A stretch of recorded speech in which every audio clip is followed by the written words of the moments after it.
మా మల్బరీ చెట్టు వీడియో ఎప్పుడు అప్లోడ్ చేసినా నాకు కొన్ని కామెంట్స్ వస్తాయి. ఏం కామెంట్స్ అంటే, మా చెట్టు 1 year ఓల్డ్ అయినా ఫ్రూట్స్ సరిగా రావట్లేదు, లేదంటే మా చెట్టు చాలా పెద్దది అసలు ఫ్రూట్స్ కొన్ని వచ్చి ఆగిపోతున్నాయి అని చెప్తుంటారు అనమాట. ఫ్రూట్స్ రెగ్యులర్గా రావాలంటే చెట్టుకి ఉన్న ఆకులన్నీ కూడా ఇట్లా రెగ్యులర్గా తీసేస్తూ ఉండాలి. ఇట్లా మనం పాత ఆకులు ఎక్కడైతే తీసేస్తామో అక్కడ కొత్త కొత్త చిగుర్లు, కొత్త కొత్త మొగ్గలు వచ్చి ఫ్రూట్స్ వస్తుంటాయి అనమాట. ఇంకా చెట్లు పైకి వెళ్ళిపోయినాయి అందట్లేదు అనుకున్నప్పుడు ఆ పైనకున్న కొమ్మలు బట్టి ఇట్లా కిందికి గుంజి వదిలేస్తే చాలు, ఆ కొమ్మలు కిందికే ఉంటాయి. మనకి ఈజీగా రెగ్యులర్గా ఆకులు తీసేయడానికి ఈజీగా ఉంటుంది అనమాట.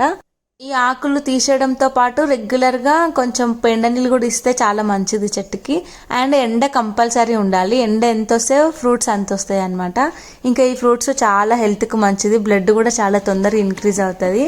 లాస్ట్ టైం నేను ఆకులన్నీ తీసేసిన దగ్గర ఎన్ని మొగ్గలు వచ్చి ఫ్రూట్స్ వస్తున్నాయో చూడండి. మీరు కూడా ఇట్లా ట్రై చేయండి, కంపల్సరీ ఫ్రూట్స్ వస్తాయి. వీడియో నచ్చితే లైక్ చేయండి.